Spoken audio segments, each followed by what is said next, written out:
Sejam todos bem-vindos em nome da Associação Comercial de Santos, da Secob, que é a Associação dos Construtores da Baixada Santista, e também do Grupo Tribuna. Nós damos então as boas-vindas aos senhores. Agradecer especialmente nesse início ao Dr. Márcio Aurélio Soares, posso tirar o doutor? Márcio Aurélio, e informar que, Márcio, você é o terceiro candidato a atender o nosso convite. Primeiro esteve conosco o candidato João Vilela, depois nós recebemos na sexta-feira o Baiaro Ambuzeiro, hoje estamos tendo a honra de recebê-lo, e na sequência já estão marcados conosco mais 4 candidatos. Os convites foram restritos, principalmente em função da pandemia. A nossa preocupação é respeitar rigorosamente as regras de isolamento. Mas o objetivo, pode ter certeza que em termos de divulgação vai ser muito importante. Além do Grupo Tribuna, já fez uma entrevista com o senhor, já fez com os outros candidatos e fará com certeza com os demais.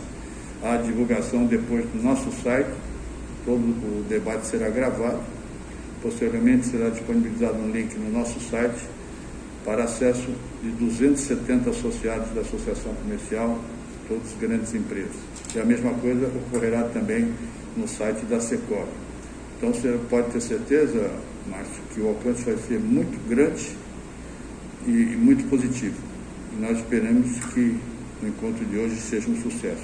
Para abrir oficialmente o encontro, eu quero chamar o nosso vice-presidente, Ronaldo Taboado, para as boas-vindas e abrir oficialmente esse encontro com o candidato Márcio Aurélio Soares, que está aqui, acompanhado também por sua vice, Maria Cecília Cravo Dias. Maria Cecília, cadê? Bem-vinda, boa sorte.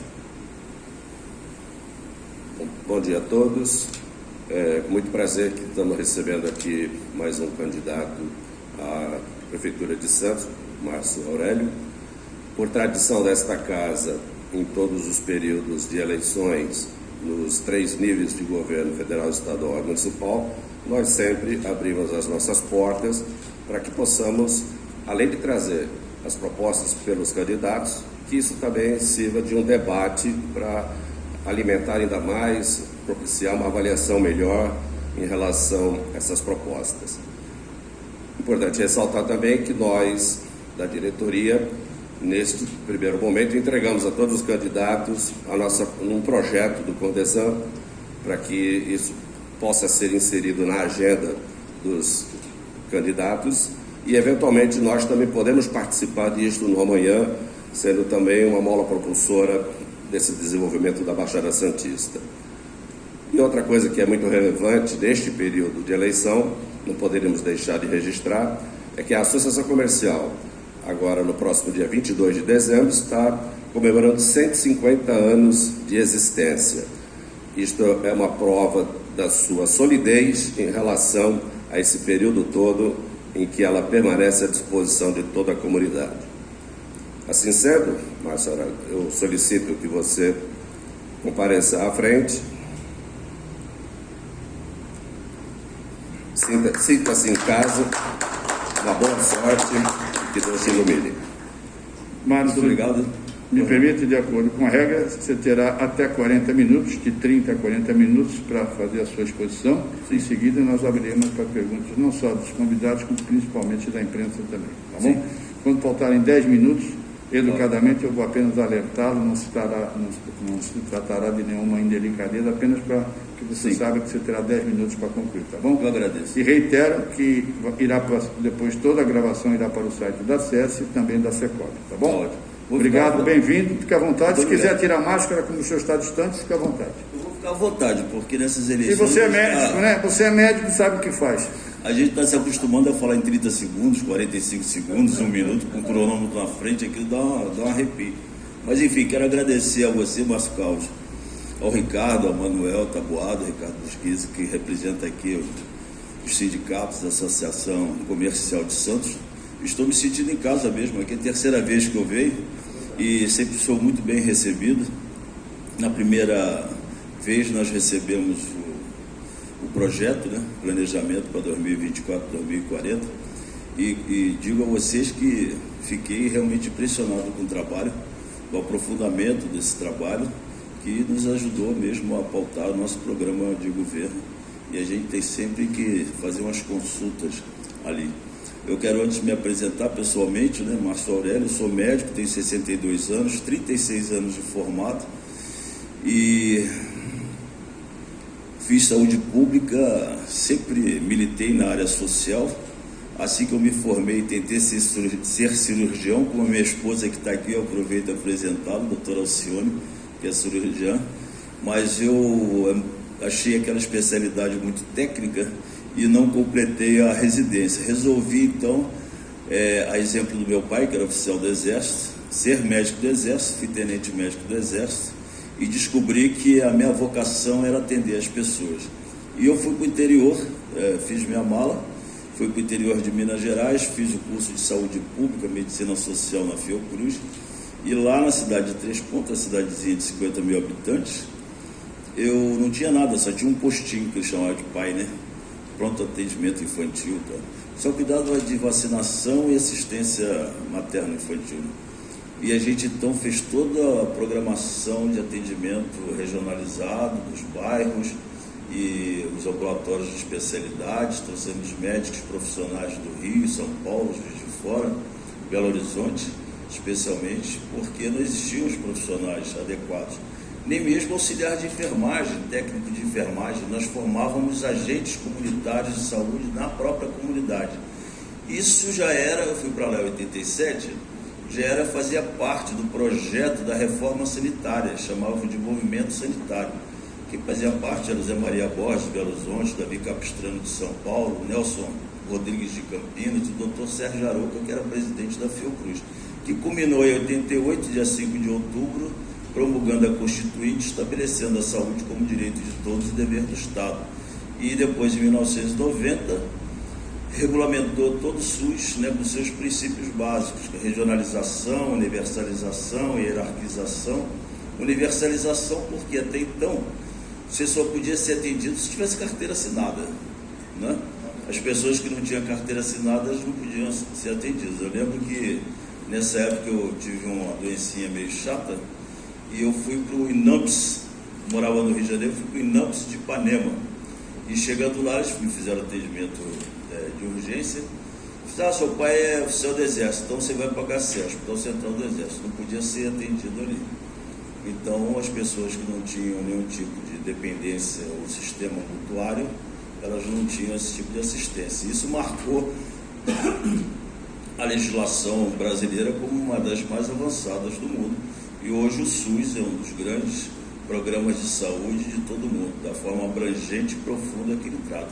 Nós temos 10 programas de saúde que hoje são exemplos absolutos para o mundo inteiro, especialmente começando aqui em Santos, né? Serviu de modelo no atendimento ao HIV, quando eu cheguei aqui, bem no início da década de 90, cheguei em 90, e foi implantado a distribuição gratuita é meio forte, né? Mas assim, o fornecimento gratuito dos antirretrovirais, isso aí se espalhou para o mundo inteirinho, e Santos ficou ainda como exemplo disso, e fazia com que as pessoas, aqui não só existia uma prevalência de HIV muito forte, mas do Porto e tal, mas as pessoas vinham para cá, e muitas vezes eu estava no pronto-socorro ali da Zona Leste, que chamava Macuco, a pessoa via da rodoviária direto para o atendimento, porque aqui fazia esse tipo de tratamento. Então o SUS é um fato marcante, foi um fato marcante na minha vida. Eu sempre trabalhei assim, sempre gostei de falar, da palestra, e lá no Sul eu fiz amizade com o padre Pedro Ferreira, e depois até ele faleceu, eu ajudei a fazer o busto com a escultura, porque ele tinha uma capela no bairro que eu morava, então sempre dava palestra depois da missa, e nas igrejas evangélicas também. E acabou que eu fiz lá um programa de rádio, chamava-se A Hora da Saúde, e começou a teve assim um impacto assim grande na imprensa. Foi até chamado naquele programa Sem Censura da TV Educativa do Rio de Janeiro, em função desse programa. E depois a prefeitura alugou um circo para fazer a festa de final de ano dos funcionários, e eu pedi ao prefeito que ele comprasse aquele circo para mim, então fui dono de circo também. e eu montei um projeto de saúde no circo. E a gente montava no café, no meio do café, no meio da cana-de-açúcar. E isso também teve uma projeção nacional, fez com que eu fosse a Brasília, numa reunião com o ministro, então, Alcide Guerra, e conheci o Dr. Davi Capistrano, que era um desses professores, formuladores do SUS, né, e, portanto, é onde a fonte que eu bebia. E formalmente aluciando a pessoa do Davi Capistrano. Eu falei, poxa, bacana. Aí eu usei a chamá-lo para ir a Três Pontas, conhecer meu trabalho lá, e ele foi. Não sei quem foi mais ousado, eu ou ele, né? Aí ele foi lá. Eu lembro que eu fiz uma faixa assim, um pouco de Três Pontas, saúde a presença do doutor Davi Capistrano, secretário Sérgio Santos. Nossa, ele ficou numa felicidade. E depois ele me convidou para vir aqui assessorá-lo. E eu então participei da equipe que fez todo o projeto de saúde, especialmente na área da Zona Noroeste. Então, aquelas policlínicas todinhas, a gente participou desde alugar casa, onde não existia, por exemplo, da Vila São Jorge, alugar a casa, contratar os servidores por lei 650, implantar os programas de saúde. Isso fincou uma raiz muito grande na Zona Noroeste. A gente participou da implantação do PID, Programa de Internação Domiciliar, e depois, de modo privado, eu introduzi o primeiro home care aqui em Santos, talvez do Brasil. O privado foi o meu, que foi a Dome. E eu fiquei muitos anos trabalhando exclusivamente na Zona Noroeste e tive a oportunidade, também o privilégio de supervisionar a Operação Ocas, Operação Anticólera do Alto Solimões, na Amazônia. Primeiro caso de cólera no Brasil, eu como sanitarista, eu que fiz o rastreamento epidemiológico, saindo de Tabatinga, Benjamin Constant, no Solimões, para o Amazonas, até Manaus. Então foram experiências assim, bastante interessantes nesse período, para complementar a minha renda. Sabe que médico trabalha pra caramba, né? Não tem jeito. A gente dava plantão nos pronto-socorros, né? Então a minha moeda sempre foi plantão. Você vai trocar de carro, quantos plantões eu tenho que dar? Era assim que funcionava. 3 filhos, né? Tinha 3 aqui no Carmo, 2 estudando tempo integral, 2 estudando no Sion, na Vida de Higienópolis, com aquele ansiedade de oferecer-lhes a melhor educação possível. Isso é extremamente caro, né? Então eu muitas vezes saía quinta-feira de manhã, voltava terça-feira à noite de mala, emendando plantão com plantão, Jardim Rio Branco, Parque das Bandeiras, Zona Noroeste, Zona Leste. Todos os plantões, eu tenho certeza que eu já dei plantão nesses hospitais todinho. E essas experiências nos permitem conhecer os conflitos humanos. Eu costumo dizer, se você quer conhecer as pessoas, a tragédia humana, passe um dia numa delegacia ou passe um dia no pronto-socorro, né? É um sofrimento muito grande, especialmente para quem está atendendo. Muito sem querer dramatizar e ser piegas, mas quantas vezes domingo, aquele domingo lindo, meus filhos em casa brincando, e eu 24 horas eu tinha que tomar um banho para chorar um pouquinho embaixo do chuveiro para poder aguentar a barra, porque não era muito fácil, era bem difícil. E no dia seguinte eu tenho que trabalhar, eu nunca consegui dormir muito assim, então eu sempre ficava, eu passava 24 horas literalmente acordado, mesmo que não tivesse no meu horário de plantão. Isso gerou algumas dificuldades interpessoais com os colegas, porque você sabe que as coisas não são muito fáceis. Então eu fiquei aqui em Santos, eu trabalhei muitos anos no Hospital na Costa, aí eu fiz endocrinologia, eu fiz nutrologia, eu fiz especialização em medicina do trabalho. Lá em Minas eu fiz administração hospitalar em Varginha e clínica médica, todos com título de especialistas devidamente registrados nas suas sociedades, né, médicas. Fui diretor do departamento científico da Associação dos Médicos de Santos durante muito tempo. Fui médico concursado do Guilherme Álvaro e posso dizer a vocês que todos os concursos públicos que eu me submeti eu passei. E não por mérito de inteligência, mas mérito de esforço. Não existe alguém mais inteligente que o outro, existe alguém mais esforçado e determinado que o outro. Se você tem 100 para uma vaga, você tem que estudar proporcional a isso. Se você tem 1000 para uma vaga, você tem que estudar proporcional a isso. Então, assim, não passei porque concurso. Não passou porque você não estudou, né? Não passou porque não estudou. Nesse período eu publiquei 3 livros, né? Agora recentemente para o e-book, Plantador de Tâmaras, porque seguindo aquele ditado, provérbio árabe, né? Que à época o senhor plantava, semeava tâmaras, e o jovem perguntou: você está semeando tâmaras porque você não vai colhê-las, né? É porque se não semear, alguém não vai comer. Então, porque tâmaras demoravam. Então, plantar tâmaras, quem planta tâmaras não colhe tâmaras. E é exatamente isso que nós estamos fazendo hoje, né? Pensando em se dedicar para a cidade, devolver para a cidade o que eu recebi para a cidade, devolver para a cidade, entender das angústias de quem vive na cidade, especialmente as pessoas excluídas. Santos é como o Brasil, você tem 2 Brasis, né? Algum autor chamou Santos Brasil de Brasíndia, né? Ou Belíngia, né? Quer dizer, o Brasil com a Bélgica, o Brasil com a Índia, dado as diferenças sociais e econômicas. Nós temos 1/3 da população que não ganha sequer meio salário mínimo. Então, são pessoas que estão absolutamente dependentes do Estado ou vivem de forma absolutamente subhumana, né? É inimaginável. Quem já entrou numa viela de uma palafita sabe o que estou dizendo. Eu algumas vezes tive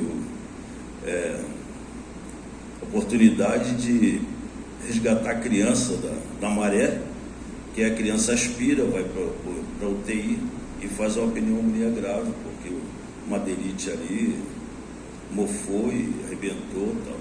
E aí, pensando nisso, a gente tem que construir uma cidade menos desigual e não igual, porque o igual é muito relativo. A gente tem que pensar em equidade, né?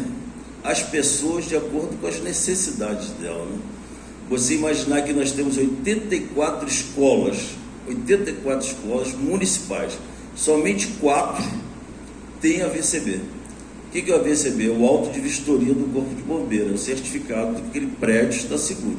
Então a gente está enviando nossos filhos, netos, sobrinhos, para um prédio que sequer a gente tem segurança de que eles vão voltar vivos, né? E aí a gente fica esperando uma tragédia para que se tome providência, né? Eu não tenho esses dados, já tenho dado da educação, mas os próprios da prefeitura, parece que são 300, 95% deles também não têm AVCB.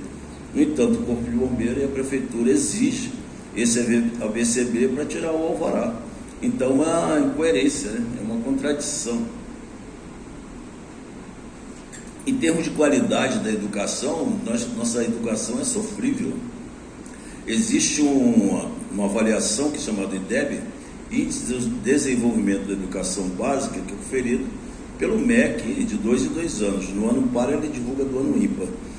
Em 2017 nós fomos 5,8, de 1º ao 9.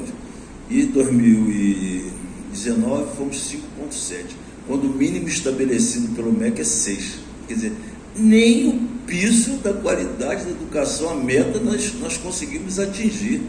Então, assim, quer dizer, a gente não tem segurança, a gente não tem qualidade das escolas, essas crianças vão para esses jovens, vão para o ensino médio, e no ensino médio é pior ainda.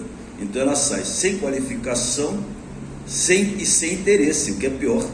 Então a gente está aí criando uma geração que a gente chama de neném, né? Porque ela nem trabalha porque ela não tem qualificação para isso e nem estuda porque não tem onde estudar. Então nós queremos, de modo muito forte, nos debruçar sobre a questão da educação. Nossa candidata a vice-prefeita da nossa chapa, a doutora Cecília Cravo, uma educadora, mais de 20 anos dedicada à rede pública municipal e estadual. E como é que a gente pode fazer isso? Aí eu fui ver no IDEB a escola com o índice mais alto, 9,12. É uma cidade de 200 mil habitantes no semiárido cearense, Sobral. E eu, como sou abusado, mais uma vez, ousado, ligamos lá para o secretário e fizemos até uma transmissão ao vivo, está no nosso canal. O Herbert Lima, grande professor, altamente especializado, com mestrado, doutorado no exterior, está se dedicando àquela cidade lá, mas em 10 anos eles foram para 9,12.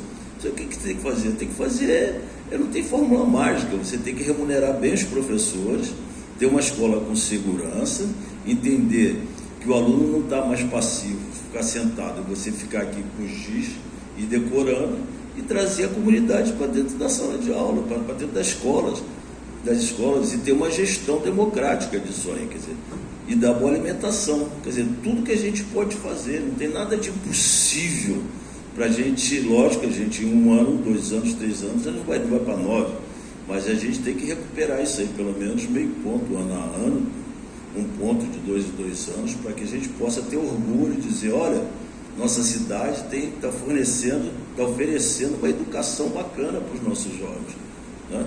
E é uma meta importante da Codesan, quando a gente se coloca aqui o planejamento nesse sentido, e é exatamente isso que a Codesan aponta no seu projeto.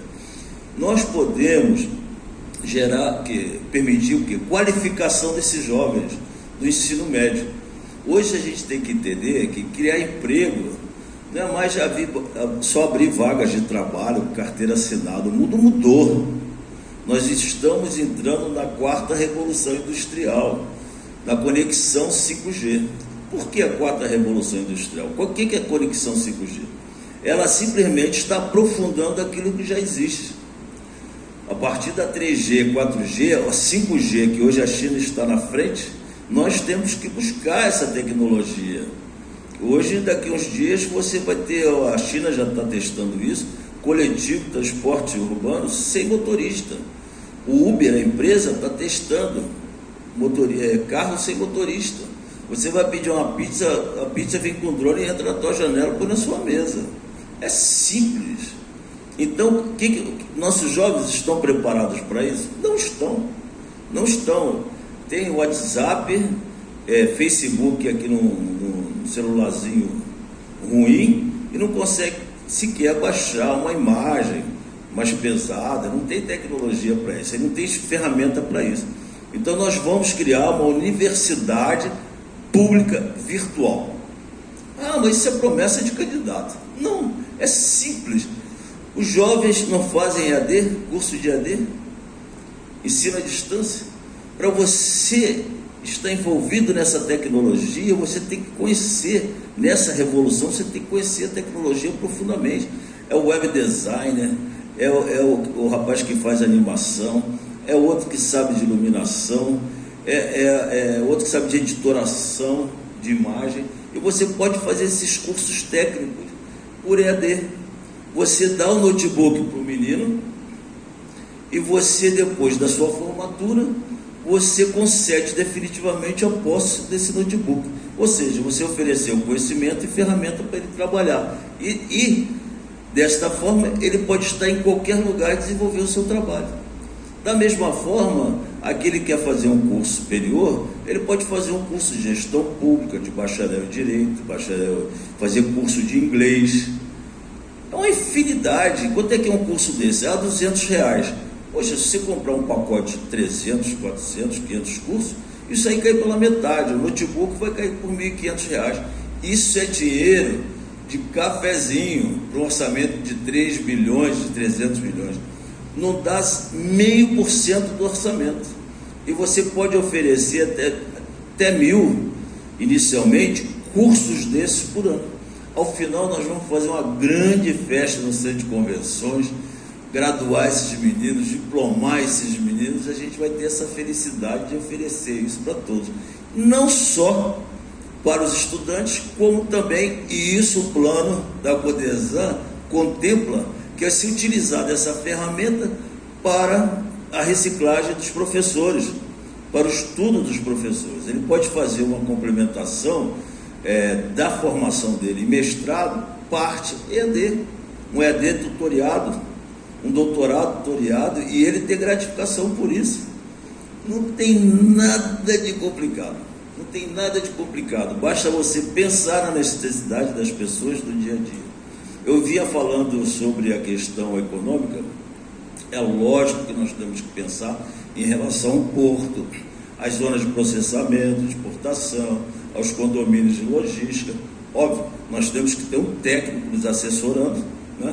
E aqui a Codesan apontou isso claramente, e a gente aponta também no nosso programa de governo. Mas se você tiver um banco comunitário de desenvolvimento desenvolvimento comunitário, e oferecer essas ferramentas todas, você introduz essas pessoas na economia.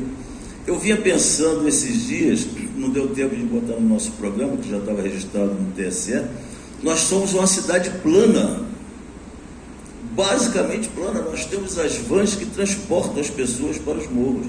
Mas aqui, se você sair do canal 1, for até o canal 4 e voltar, é R$10. Quem que aguenta uma coisa dessa? Agora, por que a gente não implementa um transporte que aproveite essa característica insular da planície? Todo lugar que a gente vai, você tem triciclos, aquelas motos com 2 passageiros. Se você pegar o uso do Uber, transporte individual por automóvel, que está aumentando, os estudos mostram aumento do tráfego de 15% a 20% e aumentando os engarrafamentos e tal. Se você fizer aquela área do ônibus, a pista, né, e permitir que esses triciclos viajem por ali, você vai ter um transporte mais barato, um transporte seguro, um transporte rápido, e que você vai desafogar o trânsito. É muito simples. Agora, os táxis, metade dos carros aqui são prata, né? São cinza. E os táxis também são. Quer dizer, não estudaram nem o básico do marketing. Porque para a pessoa aparecer, ela tem que botar uma melancia no pescoço, né? Você tem que fazer alguma coisa diferente. Como é que você vai identificar o táxi se ele é igual? E por que todas as cidades o táxi é amarelo? E o táxi em Nova York, vai Buenos Aires, todas as cidades o táxi é amarelo e preto. Porque o amarelo é a cor que tem mais visibilidade para você identificar o transporte. Então, naturalmente, aquela pessoa que quer mais conforto, a pessoa idosa que vai no médico, outro vai, enfim, ele vai pegar o táxi. O jovem, aquele que quer fazer um transporte rápido, ele vai pegar o triciclo, o mototáxi de triciclo, não aquele individual, aquele. E o banco pode financiar esses triciclos que custam em torno de 15 a 20 mil reais. Ao invés dele pagar o aluguel do carro, ao invés dele pagar 35%, 30% por Uber, você organiza esses motoristas em torno de cooperativas solidárias. Isso está contemplado no plano da Codesan, não falando diretamente dos táxis, não é? E aí você tem 1/3 das pessoas que vão ao trabalho de bicicleta, mas nós não temos bicicletário. Então, o que você vai fazer com a bicicleta? Você vai levar para o escritório a bicicleta? Não vai. Então, nós já falamos aqui de educação, nós estamos falando de desenvolvimento econômico, nós estamos falando de mobilidade urbana, a partir do interesse, do olhar da necessidade das pessoas. É assim que a gente tem que administrar, né? Primeira vez que eu estive aqui, eu falei, isso aqui, essa cidade não é Gotham City, nós não vamos eleger um Batman. E falei que surgiu essa imagem aqui, e depois eu a usei outras vezes, e eu vou usar agora. Então, assim, não é um cara que saiba tudo e que vai dar resposta para tudo. Tem que ter uma pessoa que tem um olhar a partir das necessidades das pessoas e da cidade, e você profissionalizar a administração, chamar os empresários, chamar os sindicatos patronais e de trabalhadores, chamar os movimentos sociais, chamar os comerciantes, todos os segmentos, né, econômicos e sociais da cidade, para discutir num grande conselho de gestão. E, a partir desse conselho de gestão, fazer um núcleo duro que trimestralmente vai se reunir como observatório econômico-social para dar a saber para a sociedade o desenvolvimento do trabalho e o atingimento ou não das metas e dos objetivos que o Conselho impôs. Quer dizer, o prefeito, ele não tem que ser apenas um zelador, é muito mais do que isso, ele tem que ser um líder de um conjunto de forças que seja apartidária e sem interesse na sua vida político-partidária, porque as pessoas não aguentam mais, ninguém aguenta mais. A pessoa vai para ser deputado, vai para ser senador, vai para ser governador, prefeito, para defender os seus interesses e dos seus. E sequer disfarçam E aí a pessoa quer ficar 8 anos, a pessoa quer ficar 16 anos, a pessoa quer ficar 32 anos, e ela vai ficando numa zona de conforto, porque quando ela é eleita, as pessoas dão um cheque em branco e ela faz o que ela quiser. Ou seja, nós temos uma democracia representativa extremamente falha, porque ela não é igual, né? Ela não dá oportunidade para que todos, como aqui a associação está fazendo, não temos, né?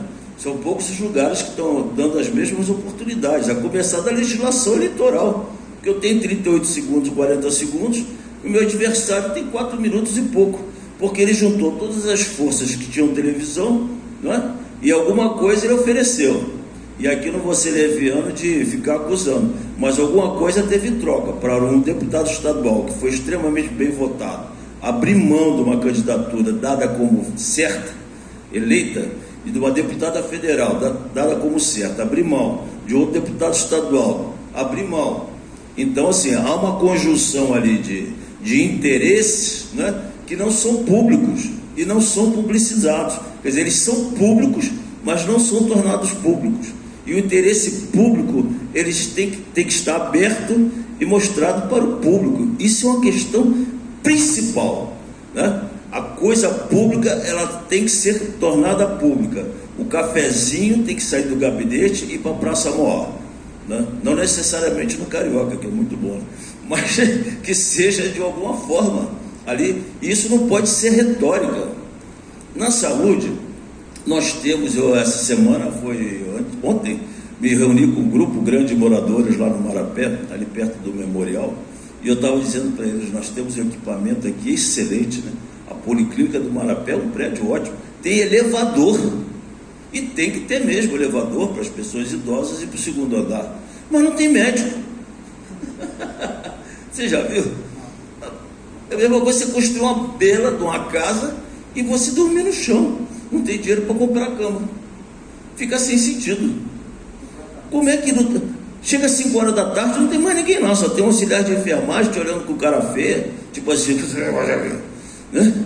Então você tem que estender o horário dessas policlínicas, de modo que as pessoas que trabalham, essas pessoas possam, como é o princípio do SUS, a regionalização, ela possa ser atendida no bairro, na policlínica do bairro onde ela mora. Porque se eu moro na Vila Belmiro, no Campo Grande, no Marapé, eu tenho que ir para a policlínica do Marapé ou a policlínica ali da Vila Belmiro, que é o Gonçalves Lendo ali em Campo Grande, com o Canal 1 e Cavalo de Mendonça. Tem 2 possibilidades de policlínicas perto. Agora, se não tiver médico, aí eu chego do trabalho, não tem um médico. Aí eu falo assim, poxa, eu estou com dor de cabeça desde a hora do almoço. Pode ser um aneurisma, pode ser uma cefaleia insalva, pode ser uma enxaqueca, pode ser um problema de vista. Aí o que ele faz? Ele vai na UPA. Chega na UPA, tem várias pessoas. Tem a senhorinha com artrose, tem outro com pressão alta, outro com dor no peito. Aí chega o politraumatizado, o médico já está cansado, está aquele fuzuê enorme, tem 6 horas de espera na UPA. E a UPA é a unidade de pronto atendimento, é urgência e emergência. Urgência é o que urge, emergência é o que emerge. O que é uma urgência clínica é uma pressão alta, uma emergência é um infarto. Então você tem que ter a classificação de risco nesses atendimentos a partir da regionalização e depois da hierarquização. Dizia um professor meu, 80% dos problemas clínicos, o médico generalista bem preparado, bem formado e com atenção e interesse no seu paciente, ele resolve. 10% são especialistas, então se encaminha para o especialista, são casos especiais. E outros 10%, infelizmente, a medicina, a ciência não tem domínio de tudo, porque nós não somos deuses, né? Então, aliás, a gente pensa que é. Você sabe a diferença do clínico para o cirurgião? O clínico acha que é Deus, e o cirurgião tem certeza. É mais ou menos isso. Então você tem que hierarquizar e treinar também a população a se utilizar dos serviços. Não basta só oferecer. Você tem que treinar a população. Olha, aqui você vai fazer isso. Não adianta ela querer comprar caneta no açougue ou comprar carne na papelaria. Aí o dono do açougue, o que ele faz? ele põe uma banquinha aqui de caneta, põe uma banquinha aqui de roupa, aí o açougue virou uma bagunça, e as pessoas ficam lá e ninguém sai satisfeito.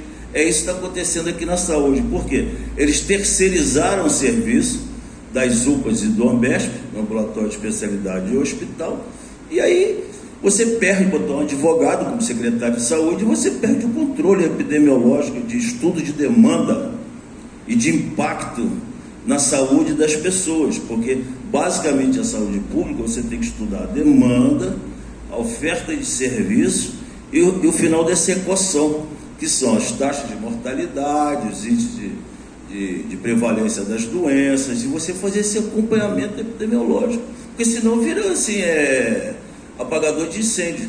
E por falar em apagador de incêndio, se você já tiver a oportunidade, é quase que como um filme. O soldado, o cabo, o sargento militar do Corpo do Bombeiro, ele fica lá tranquilo, ele fica toda hora, entendeu? Quando toca a campainha já se veste, em 5 minutos já está saindo. E o médico que está lá para atendimento, de pronto atendimento de emergência e urgência, ele tem que ter quase esse treinamento, porque você pode ser milionário. Você bateu com o carro no poste, você vai para a UPA. Você pode ser pobre, bateu o carro está inconsciente, você vai para a UPA. Agora, todos merecem o mesmo atendimento. E o médico tem que estar preparado, a equipe, para receber esses pacientes graves, esses casos emergentes, prontamente. Tem que ter um fluxo de atendimento para isso.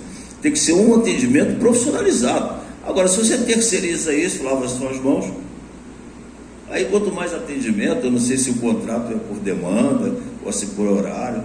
E o médico, o profissional de saúde, o educador, essencialmente são ajudadores. A pessoa que é vocacionada, ele está ali não só para curar, mas para reconfortar. Você tem que estar emocionalmente bem, porque senão você não consegue se doar, ajudar o outro. Agora, se o auxiliar de enfermagem está devendo as contas, não pagou seu aluguel direito, o médico está duplicando o horário de trabalho, fez 24 horas, emendou 24 horas, porque ganha pouco, tem que oferecer um bom ensino para os seus filhos. Ele não está ali emocionalmente confortável, estável, para poder atender de forma afetuosa seus pacientes. Atender, abrir o consultório, olá, boa tarde, como vai a senhora? O que houve, querida? Você acolher o seu paciente já é 30%, 40% da consulta. Agora, se você estiver lá nervoso, o que quer? Já tem outro lá. Você banaliza o atendimento e você perde qualidade, porque há pouco investimento na qualificação e no retorno, né, econômico, financeiro a esses profissionais. Como é que você pode imaginar que a pessoa vai na policlínica, ela faça um exame, à noite ela vai na UPA, faz o mesmo exame? Nenhuma empresa, os senhores que são empresários sabem disso, que você tem que estudar esse custo, estudar essa despesa, porque jamais você vai despender 2 vezes, 3 vezes pelo mesmo procedimento.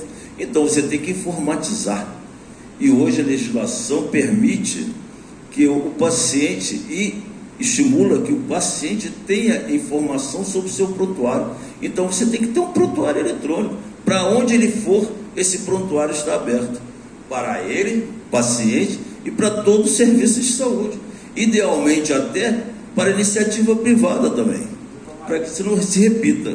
10 minutos. Para que esse exame não tenha que se repetir. E isso ocorre, encarecimento do serviço de saúde.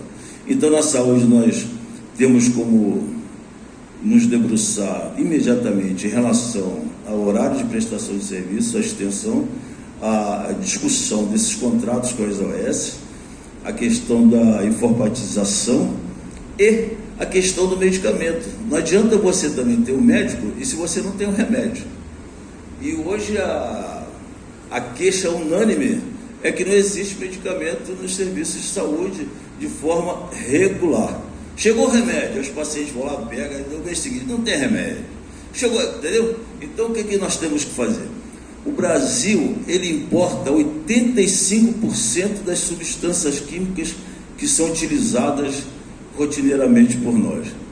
um remédio antihipertensivo, uma losartana, um remédio para diabetes, vem tudo importado, porque infelizmente nós destruímos a nossa indústria farmacêutica.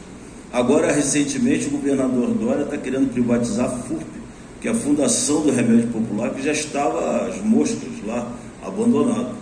Então, o que faz a indústria farmacêutica brasileira? Ela só encapsula, ela traz em tonéis as substâncias químicas, a matéria-prima, e ela encapsula, põe um rótulo bonito e gasta uma fortuna para o distribuidor para as farmácias, e a prefeitura compra onde? No distribuidor.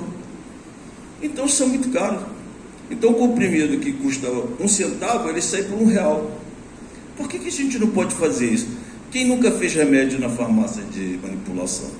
É muito mais barato, exatamente porque ela faz isso. E ela compra em pequena quantidade. Agora nós temos 435 mil habitantes, você imagina o quanto de cobertura de medicamentos nós podemos oferecer com 40% do custo atual da prefeitura tem. Então nós podemos trazer essa matéria-prima, compor uma equipe uma cooperativa solidária de farmacêuticos e ajudantes treinados para encapsular, rotular esses remédios e distribuir para a policlínica. Lógico que não vai ser uma caixa de luxo, né? Em papel 4 cores, tal. Ele tem que estar bem identificado para que o usuário ele possa usar aquele medicamento com facilidade. Então são alternativas que visam não a comprometer o orçamento, mas aliviar o orçamento do custo que nós já temos e oferecer um serviço muito melhor. Faltam 3 minutos, eu posso falar de turismo, por exemplo, né? A gente fica imaginando, eu agora esses dias dei uma entrevista de 45 segundos para falar de turismo, foi terrível. E agora tem 2 minutos, tá bom. Tá ótimo, eu estou em casa. É democrático. Olha, nós temos um litoral lindo, uma praia linda, um jardim, né, que a gente se orgulha de estar no Guinness Book. É maravilhoso, de dia, à noite, qualquer horário, as fotos que se faz do pôr do sol, do nascer do sol. Aí o que a gente faz? A gente cruza os braços e acha que é só isso. Dos últimos anos, nós tivemos ainda a iniciativa privada, construiu bastante hotéis, né, dos últimos 5 anos. Tem uma oferta de leitos de hotel bastante interessante e os hoteleiros estão... Quer dizer, veio a pandemia e a gente não oferece um roteiro. Eu lembro quando nós fomos para Colômbia, Cartagena de Índias, né? Calor de 50 graus, com aqueles caras vendendo aqueles passeios, La Playa Blanca. Fomos lá, gastamos uma fortuna, pagamos em dólar, era um engodo, não tinha nada quase, entendeu? E nós temos aqui um mercado municipal, qualquer cidade que você vai, a referência é o mercado, de antiquário, de arte, de cultura, de gastronomia. Qualquer lugar do mundo você faz isso, qualquer lugar do mundo, e nós temos aqui um prédio, um entorno com restauro fácil. Nós estivemos lá essa semana gravando, é fácil o restauro, não é só fachada, tem uns prédios lindos, lindos, lindos, lindos, a gente ocupa aquilo com passeio de catraia, muito fácil de fazer, e aí você dá suporte para aquelas pessoas que estão usando crack ali, entendeu? Então assim, não é nada misterioso, você vender um passeio, por exemplo, para a Ilha de Ana, e oferecer um almoço de frutos do mar. Chamo o Danilo Nunes, que é compositor, músico, especialista, historiador da música caiçara, para a gente apresentar isso. Você constrói um turismo de base comunitária e a gente profissionaliza o turismo como indústria. Essas são as ideias que a gente tem, meia hora, 40 minutos, eu agradeço, foi bastante tempo em relação aos segundos que a gente possui aí para debate. Tentei organizar dentro de um roteiro, mas eu estou à disposição de vocês para perguntas, caso haja interesse. Obrigado. Obrigado, Marcos. Aqui, Marcos, foram 39 minutos.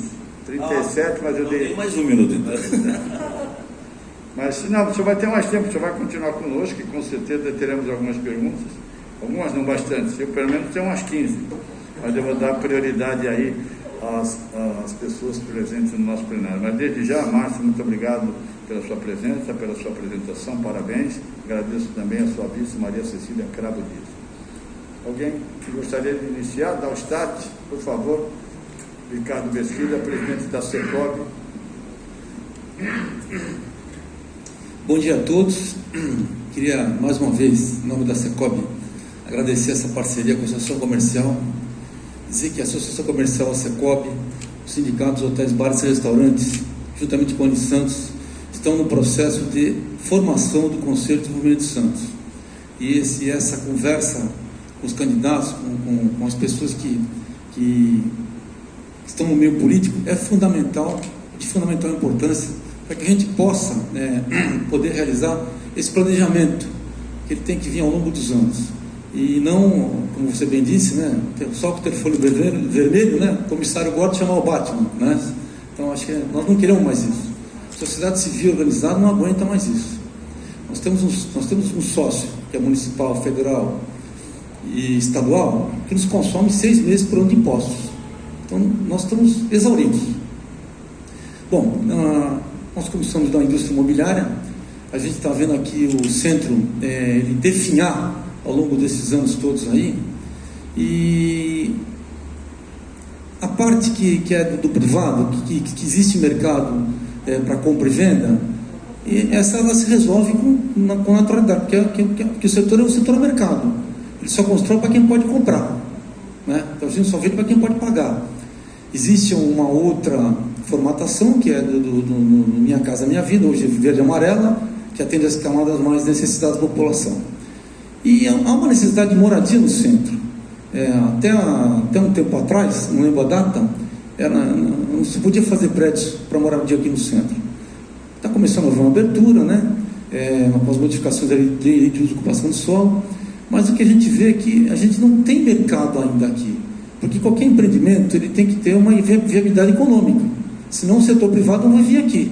Você pode ter programas de governo, programas de habitação que possam vir aqui para o centro, E a gente queria saber o que você pensa para a gente poder fazer essa transformação, começar a trazer os moradores aqui para o centro da cidade, porque nós temos toda a infraestrutura, energia, água, esgoto, transporte, Então, qual a sua ideia sobre isso? Obrigado, a gente estava falando ainda há pouco, antes de começar, que existe tombamento com tombamento, Você tomba aleatoriamente e acaba sem um projeto, um planejamento desse, histórico e turístico desse tombamento, os prédios tombam, porque eles ficam abandonados. E você não pode depender só da iniciativa privada para que ela arque todo esse custo de recuperação e empreender dentro daquele imóvel que ela recuperou, porque ela não consegue ter retorno para isso. Eu acho que também não é papel do Estado fazer isso. O Estado, quando eu digo poder público, ele tem que fomentar, ele tem que facilitar que isso aconteça. Primeiro, em termos de habitação, mudar a lei de zoneamento para que haja um espaço urbano de ocupação mista. Parece que agora a Prefeitura já está fazendo isso. Quer dizer, deveria estar feito lá antes, quando tombou. Quer dizer, você não tomba assim e vira as costas, você tem que promover aquele ali. Do ponto de vista turístico, você tem que ocupar esses espaços, nós deixamos de ocupar depois da Boate Kiss, mas você tem que procurar fazer eventos. Você tem o Museu Pelé, você tem a Estação do Valongo, você tem Bolsa do Café, você tem a Associação Comercial aqui, que são pontos históricos e turísticos, como eu acabei de falar, o mercado municipal, para atrair as pessoas para cá. Com a vida do VLT, você vai permitir a ocupação delas aqui. Então, assim, a Prefeitura não vai construir, ela vai fomentar, ela vai estimular, ela vai incentivar e facilitar através de isenção de tributação. É o que eu vejo, não vejo, assim, a princípio, outra alternativa, não sei isso. Mas, especialmente, não vai ser o Batman que vai ocupar, vai ser um líder que vai fazer isso. Não vai ser com caneta que a gente vai desenvolver nenhum projeto. Você também não vai fazer isso sozinho. Você tem que estar junto com esses setores, com esses segmentos. Como é que você vai fazer um planejamento se ouvir o segmento dos hoteleiros, dos bares e restaurantes com um projeto desse? Como é que você vai fazer um estudo sem ouvir os artistas, que são os promotores culturais, a Secretaria de Cultura? Como é que você vai fazer esse planejamento sem ter um zoneamento misto e sem ter um projeto urbanístico para o local? E não é a Coab que tem que fazer. A Coab está por aqui de dívida e construiu em 8 anos 1.200, nem foi 1.200, porque metade foi de CDHU. Agora, como é que você tem uma autarquia que está inviável economicamente e ela não cumpriu a função social? Então nós temos que fazer uma auditoria na Coab, quiçá transformá-la, deixá-la quietinha lá, pagar essas dívidas, negociar e fundar uma Secretaria de Habitação e Urbanismo, para que nós temos a maior concentração de universidade por quilômetro quadrado que possa existir, não é? Porque nossa cidade ela é concentrada e ela é verticalizada. Nós temos 7, 8 universidades. Da área de arquitetura, nós temos grandes professores, mestres, doutores que possam, junto com os segmentos, pensar numa alternativa a respeito disso. E o caminho é esse. É do Estado, do poder público, fomentar, incentivar, mas especialmente liderar a discussão para que todos pensem, não só tentar resolver isso com a caneta, que ninguém abate, porque caneta não resolve nada. Nós estamos cheios de leis, né? Nós temos lei para tudo, tem lei para tudo, tem falta, mas poucas efetivamente são postas em prática, porque não envolve a comunidade, a sociedade na sua implementação. Márcio, está o Ronaldo? Ronaldo trabalha, nosso vice-presidente. Depois eu queria abordar uma questão que o senhor sobre relação à Coab.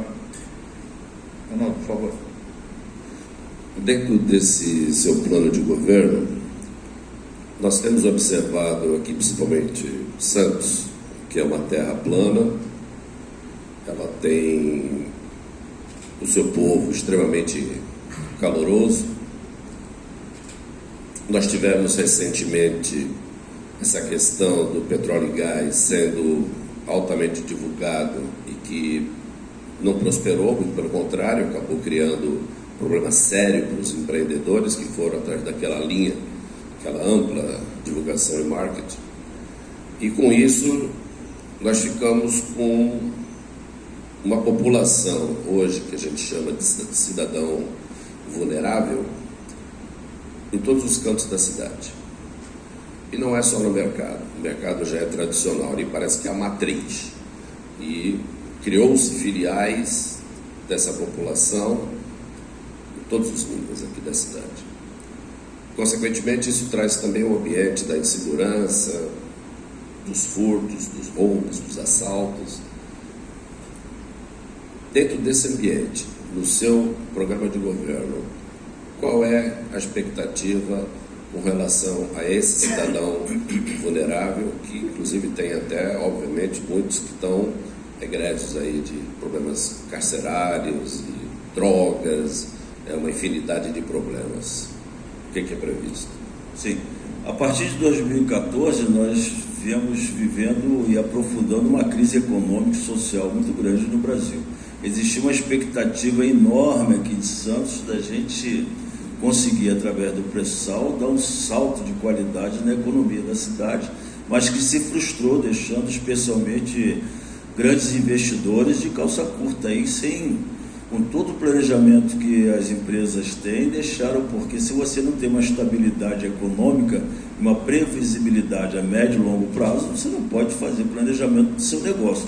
Então, mais uma vez aí, o poder público deixa a iniciativa privada de calça curta. Em relação a isso, aprofunda as desigualdades, né? E aumenta naturalmente o problema da população em situação de rua. Nós temos que entender que e aí eu falo como cidadão e como médico, não podemos colocá-los no mesmo balaio, né? Existem aí aqueles que são moradores de rua por dificuldade econômica, e aí se aprofunda essa situação, se cronifica essa situação, porque ele perde o endereço, ele não tem onde tomar banho, ele não consegue emprego, que já estava difícil antes. Então é um círculo vicioso que a gente tem que interferir nisso, fazendo esse diagnóstico. tem usuário de drogas pesadas, que ele não sai da rua, não aceita ajuda, porque onde tem ajuda ele não pode usar.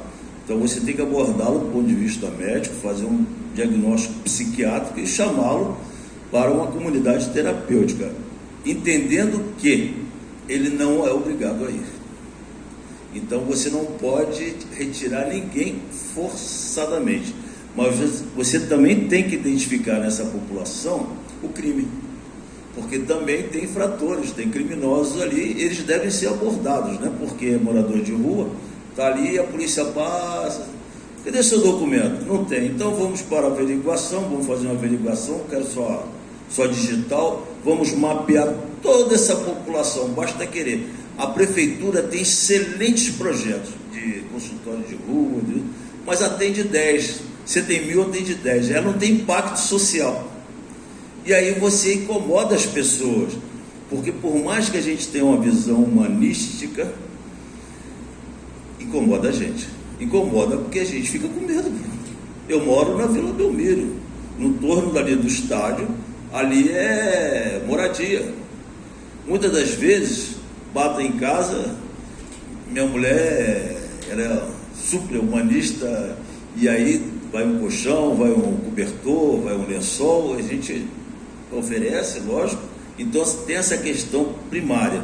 Eu acho que a gente pode ter um caminhão para que as pessoas possam utilizar-se de um sanitário. Eu acho que a gente pode ter um caminhão para as pessoas tomarem banho e dar-lhes dignidade depois de feito esse diagnóstico. Mas não é um problema simples. Quem disser que vai acabar com a população em situação de rua, você pode falar assim, tá bom, ok. Porque não é fácil. E aí eu estou falando como cidadão e como médico. Não é fácil. Dignidade, diagnóstico social e diagnóstico médico, sabendo que não é fácil. Temos uma pergunta do colega jornalista. Por favor. Bom dia, candidato. O senhor falou até, inclusive em entrevista para um colega meu, para o Sandro, que as 3 prioridades do senhor, saúde, saúde e saúde, né? Falou que não é só a física, mas a mental e a social também, envolvendo todos esses pontos que o senhor abordou, questão das palafitas, falta de saneamento, educação, né, que bateu bastante, e também mencionou que não é Gotham City, que não tem mágica. Como unificar, então, todo esse plano aí para tratar saúde física, mental e educacional, sendo que, como o senhor também mencionou, muitas famílias, 1/3 aí, não tem nem o salário mínimo para se manter, ou seja, muitas vezes as crianças, jovens, não vão para a escola por esse motivo, para ajudar. Como unificar e tentar fazer essa mágica no governo do senhor? A gente sempre sonha com a mágica, né? Sempre sonha com a possibilidade de ter a capacidade de resolver esses problemas.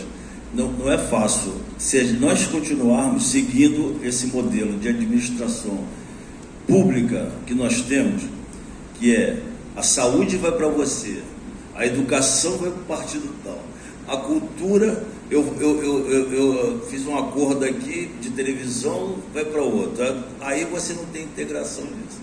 Então eu costumo dizer, nós temos que construir um trabalho transversal dentro de uma matriz gerencial que todos falem com todos. Então nós temos que ter, por exemplo, essa população de rua, esses meninos, por exemplo, que roubam celular e bolsa de senhora na rua, nós temos que ter mapeado, porque o problema da violência em Santos é uma violência de baixo impacto.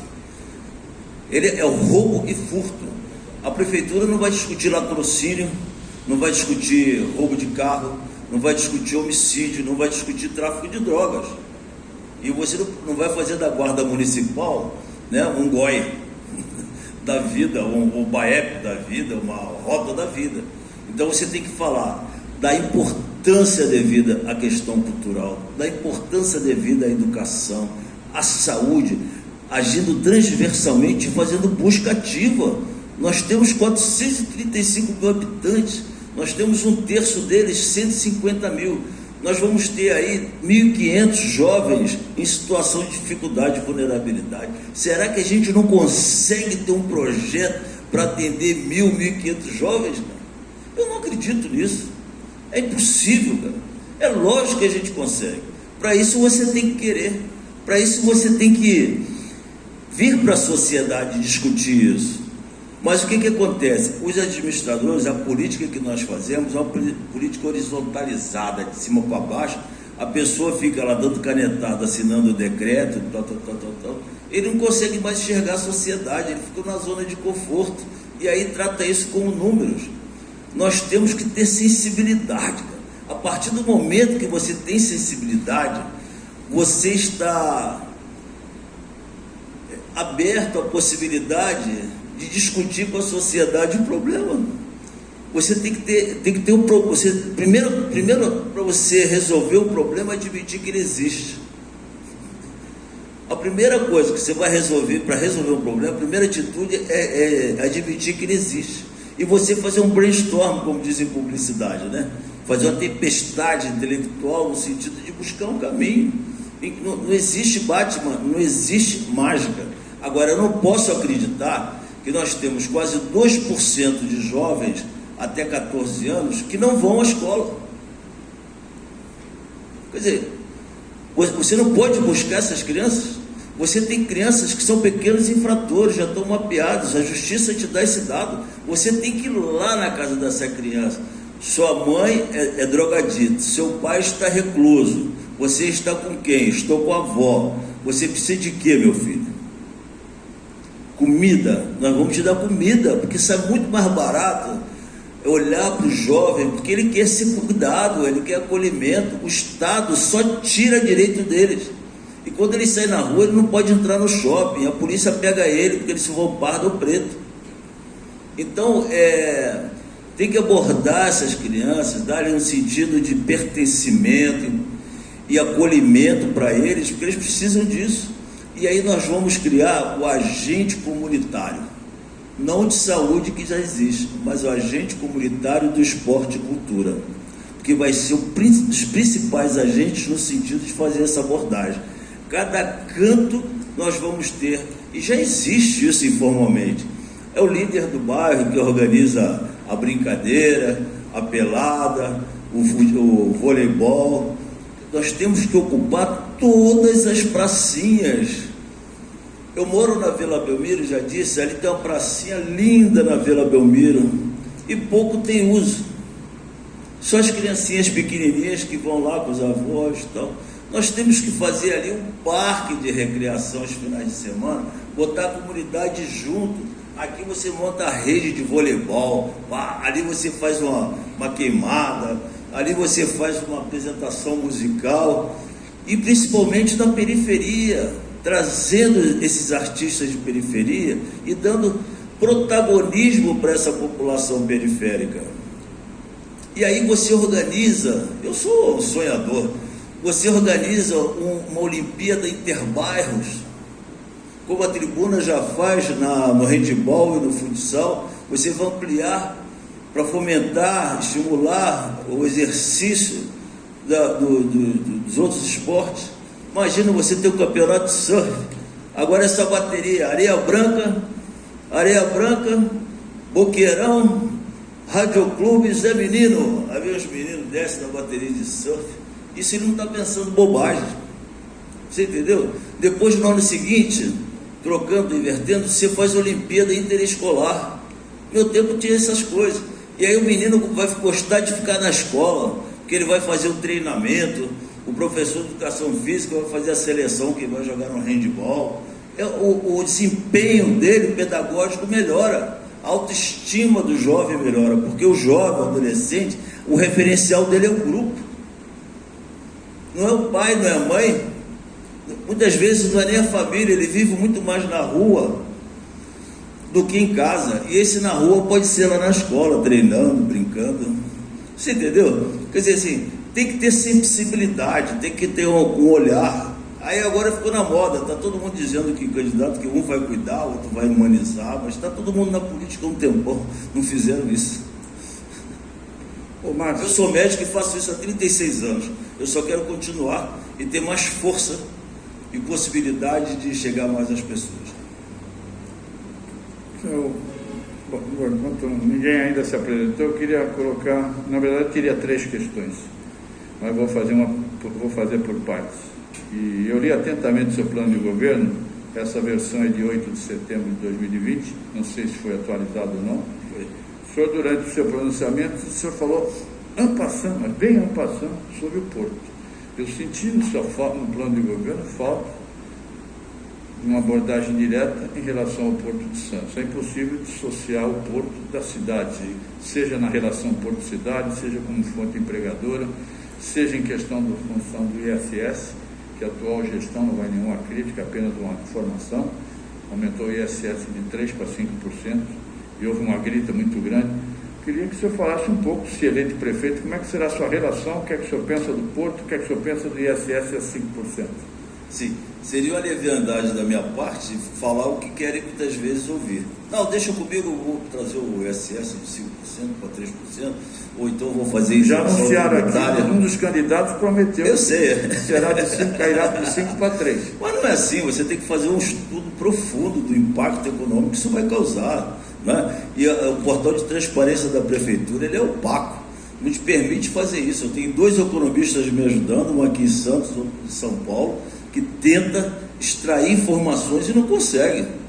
Né? A gente vai ao SEAD, a gente vai em outros portais e a gente não tem essa informação. Então, muita calma nessa hora, prometer é fácil. Nós temos 16 candidatos, daqui a um pouco vai chegar um que diz que vai dar dinheiro, em vez de isentar, vai dar dinheiro para as empresas, né? Porque vai baixando, vai dar dinheiro para a empresa. Não é assim.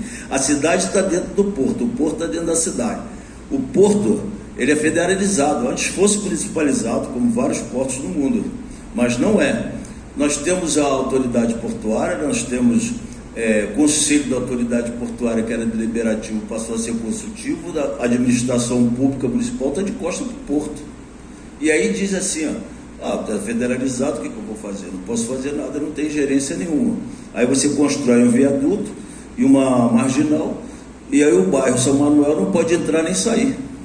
Aí você constrói um viaduto para resolver o problema da Ecovias e do porto, e aí não faz a macrodrenagem e as pessoas continuam no alagamento. Então acho que falta liderança nesse sentido. Você faz uma dragagem do porto e aí você assoreia a praia, a areia da praia.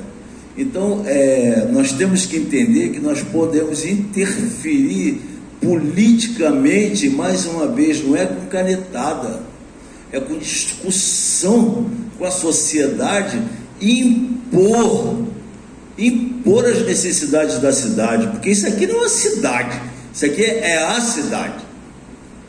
É uma cidade histórica, cuja associação empresarial teve a presença documentada de Dom Pedro II. Isso aqui é uma referência turística, é o maior porto da América Latina.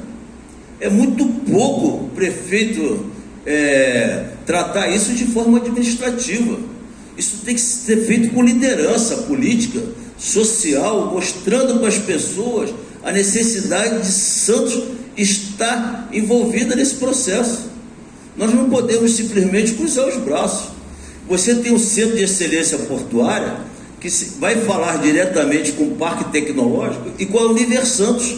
Nós temos que não só preservar a mão de obra existente, mas formar mão de obra para o porto. Porque não basta só você discutir a questão tributária, podemos discutir a questão tributária, mas essa base de contribuição vai se alargar?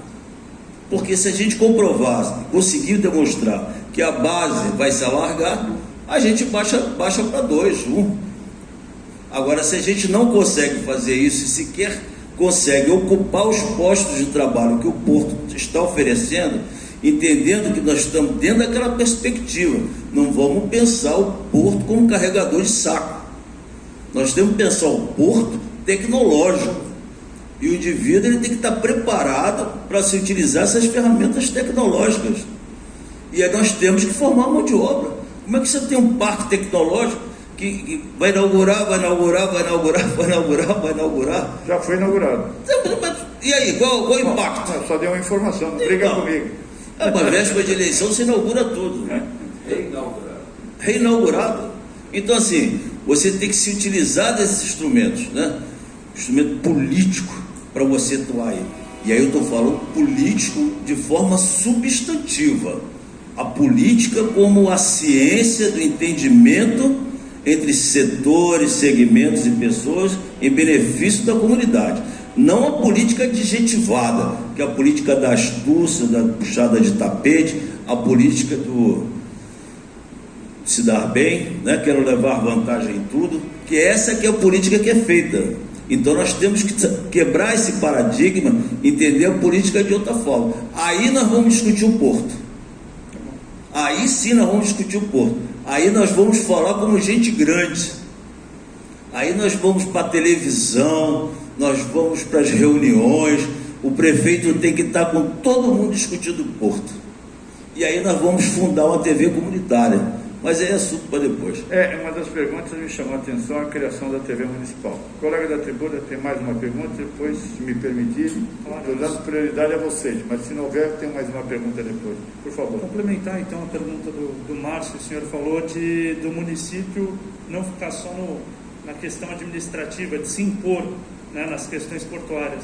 Hoje, observando o nosso porto, em que o senhor entende que a prefeitura poderia se impor? Quais os principais pontos? E voltando aí à questão dos trabalhadores, o senhor mencionou, falou em quarta revolução durante o discurso inicial, né? E a gente vê isso mesmo no porto, né? A automação, profissionais perdendo vagas de trabalho, né? Justamente por isso, por falta de capacitação. Como a prefeitura pode interferir nisso? Porque isso hoje está muito ligado ao porto mesmo, às empresas, né? Principalmente. Era essa intersecção do CENEP com a Universo Santos e o Parque Tecnológico, investindo em mão de obra qualificada. Isso aí já está bem delineado. Onde que a prefeitura, por exemplo, pode se colocar e falar como gente grande, representando uma cidade de 435 mil habitantes, geopoliticamente uma das mais importantes de São Paulo. Por exemplo, na dragagem do Porto. Porque a dragagem do Porto está gerando consequências, pô. Não só da areia, mas do comprometimento daquele pedaço todinho ali da ponta da praia. Aí a gente faz uma reforma bacana, que ficou bacana, e não está discutindo isso, porque está interferindo na maré. E a autoridade portuária tem que se comprometer com isso. Por que não se compromete? Não sei. Eu acho que tem que expor isso, expor para a sociedade. Expor para a sociedade que a cidade não pode ficar com as consequências da passagem da carga por aqui, e a gente se comprometer com um viaduto de 140 milhões de reais que vai deixar dólares, né? Vai deixar para outro prefeito pagar um juros de 8% por mês. Que isso? Não pode admitir uma coisa dessa. Então, assim, se o porto está aqui, se a carga vai passar aqui ou vai sair, o porto tem que se comprometer com isso. A Ecovias teve uma extensão do seu contrato por mais tantos anos para fazer aquilo e sequer contemplou com os seus moradores. Como é que você constrói um prédio e as casas estão ruindo, você vai botar 50, 70 famílias que moram ali há 30, 40 anos e o prefeito cruza os braços, manda recado dizendo: nós não temos responsabilidade por isso, porque vocês têm uma questão fundiária aqui e vocês não são proprietários desse lote, vocês não têm escritura da sua casa. É isso, no mínimo isso aí é uma desumanidade. Eu acho que é muito mais do que desumanidade, mas eu vou evitar falar o que eu acho para não ser agressivo. Obrigado. Matheus, obrigado. Mais alguém? Eu gostaria de botar uma questão, me permita, doutor Márcio. Ronaldo Taboada, nosso vice-presidente, vai ficar feliz, especialista em segurança pública. O senhor fala em seu programa de governo na criação de uma matriz de gerenciamento de segurança pública ligada diretamente ao seu gabinete, se o senhor for eleito. O que é uma matriz de gerenciamento de segurança pública? Olha, a gente tem que pensar a segurança pública primeiro como uma sensação de segurança. E aí me faz lembrar aquela época da inflação, que você já aumentava o preço achando que a inflação ia ser de 50%. Né? Aí a inflação era de 70%. Aí você aumentava em 100%, aí a própria expectativa ruim, e assim é na bolsa, e assim é com dólar, com o mercado de câmbio. Então, primeiro as pessoas têm que ter uma sensação de segurança. Então, você tem que fazer um marketing positivo das suas conquistas. E essa sensação de segurança, fisicamente, ela vai se dar primeiro através da iluminação, através da confiança das pessoas no policiamento, na guarda municipal, né? E o envolvimento dessas secretarias transversalmente ligado ao gabinete do prefeito, para dar importância devida e nós termos o retorno para dar à sociedade. Olha, nós tínhamos aqui o levantamento, foi 3.885, que foi o último, pequenos roubos e furtos. Nós evoluímos, agora temos 3.000 e agora temos 2.000. Nós tínhamos tantos pequenos infratores e hoje eles estão acolhidos dessa forma, eles estão sendo cuidados dessa forma, voltaram a frequentar as escolas, tantos alunos. É isso é que vai trazer confiança. E se você não for a prioridade, vai ficar aqui, ó, a Secretaria de Educação fazendo uma coisa, a Secretaria outra fazendo outra coisa, a outra fazendo outra. Não funciona. Se você não integrar esses serviços e criar existe um aplicativo para fazer o geoprocessamento de onde estão esses alunos e mapear esses jovens, fornecido pela Justiça, fornecido pelas escolas, fornecido pelo CRAS. As informações estão aí. Se você sem informação, você não faz planejamento. E se você fizer planejamento, você tem metas, objetivos a conquistar e você tem que divulgar para a sociedade, para conferir sensação de segurança, e ela por si vai se traduzir em segurança. Bom, eu estou sendo, me permite? Por favor. Me permita? Lógico. Auxiliado pelo Luiz Eduardo Soares. Soares também, mas não é meu parente, não. Ele é professor, especialista em segurança pública, chefe da disciplina de segurança pública da Universidade do Estado do Rio de Janeiro. Bom, mais alguém? Posso fazer mais uma? Tá bom. São temas importantes. O senhor falou, eu li, repito, estava observando novamente seu plano de governo. Eu queria que o senhor me falasse um pouco da Prodesan, cujo déficit anual é absurdo. Prodesan. E o senhor falasse também sobre a Coab, onde o senhor promete uma auditoria fiscal, mas na sequência o senhor dá a entender, pelo menos de acordo com o seu plano, que o senhor pretende mantê-la. E ela também é altamente deficitária. Fala-se até que fugiu a muitas das suas finalidades. Então, eu queria que o senhor falasse um pouco sobre a Prodesan, o que o senhor acha da Prodesan hoje, qual o futuro que o senhor pretende dar a ela se eleito, e também dessa auditoria fiscal que o senhor pretende fazer a Coab. O senhor está suspeito de alguma coisa lá, é isso? Não posso ser leviano em relação a isso. Mas não, eu só perguntei, candidato. Não afirmei, por favor. Não me comprometa. Enfim, esse é o senso comum. A gente não pode só se basear no senso comum. E você tem um contrato, você tem uma instituição, uma autarquia, você tem que respeitar, né, esses princípios jurídicos, né? Como é que eu vou chegar e vou falar assim, não, vou fechar a Coab, você tem ali, são 550 funcionários, se eu não me engano, ou 450, que depende daquilo. Portanto, são 450, 500 famílias que dependem daquilo. Você não pode simplesmente dizer que vai acabar, mas você não pode também permitir que haja esse vazadouro de dinheiro e ficar só assistindo isso, né?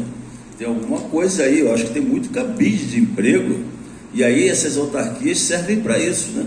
Quando você tem o servidor público, você terceiriza para você empregar quem você quiser.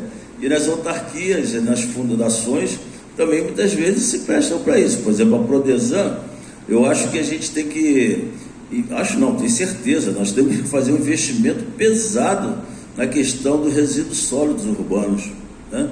A gente tem que, eu sou representante do Instituto Lixo Zero no Brasil, aqui em Santos, porque venho discutindo isso com essa organização não governamental já há algum tempo, e eu sou candidato ao Lixo Zero. Então, na minha casa eu tenho compostagem, eu tenho reciclagem, eu tenho utilização da água com a cisterna de 10 metros cúbicos, com uma pequena estação de tratamento de água para utilização na minha casa, e eu tenho energia solar. Então é uma preocupação que já vem de casa.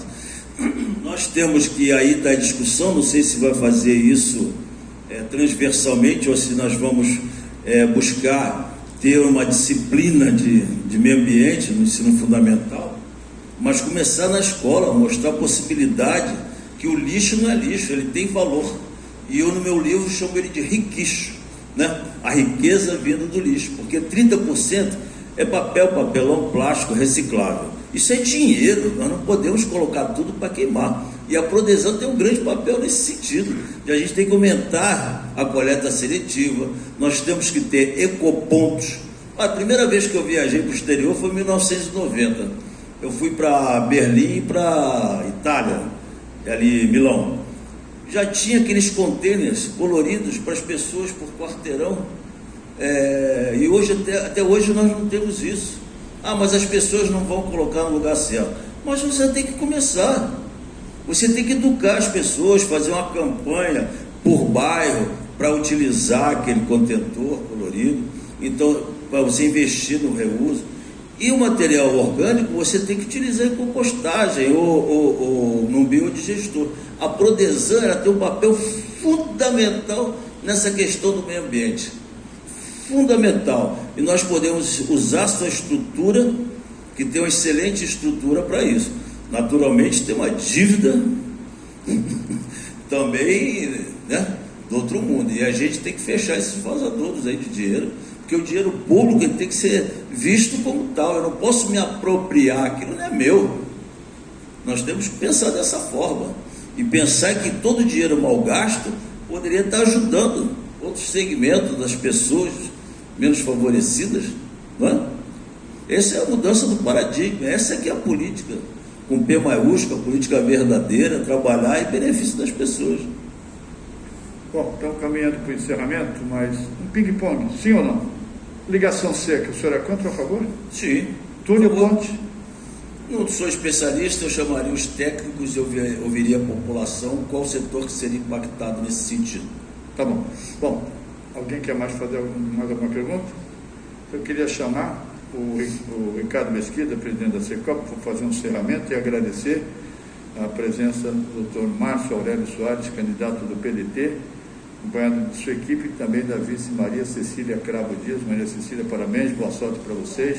Muito obrigado, repito, esse material será disponibilizado no nosso site, na íntegra, sem cortes e sem edição, e também no site da Secop, para que haja realmente uma grande amplitude em termos de divulgação da sua participação hoje aqui na Associação Comercial de Santos, tá bom?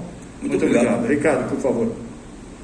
Esse microfone não foi utilizado, o médico está aí, senão pega na gente. Tem que ligar, desculpa. Oi. Bom, agradecer a presença de todos, né? Eu acho que essa interação aqui da sociedade civil organizada é fundamental ao candidato. Quero já colocar, em nome como um dos participantes com Condesan, caso eleito, estaremos à disposição para entrar no processo de formação, né, e de aprendizado do Conselho com o futuro prefeito. Desejar ao candidato sorte, saúde e sucesso, que isso é fundamental para qualquer um. Sim, com certeza. Por favor. Finalmente quero agradecer, sim, essa oportunidade, terceira vez de estar aqui, e dizer para vocês que voltarei aqui bastante, porque nós vamos para o segundo turno, porque nós trazemos uma proposta, uma alternativa verdadeira para administrarmos, não só administrarmos a cidade, mas sermos um líder político e chamaremos todos os segmentos para discutir todos os problemas que tiver.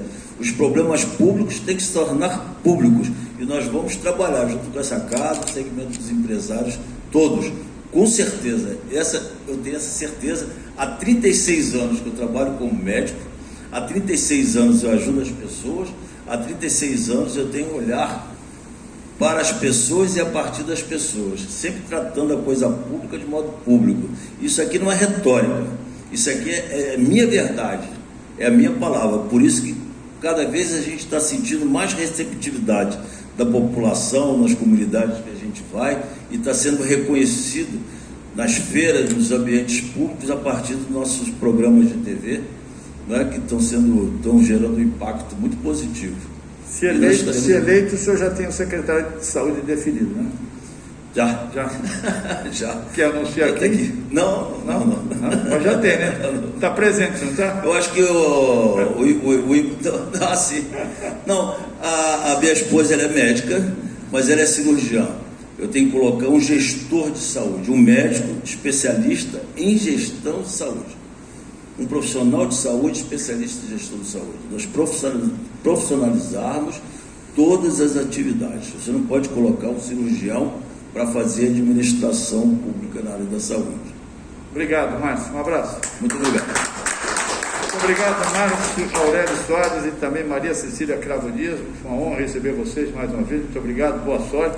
E com certeza, como disse o Márcio, vocês voltarão aqui, se Deus quiser, para a gente continuar esse debate. Muito obrigado a todos. Um ótimo dia para vocês e até a próxima.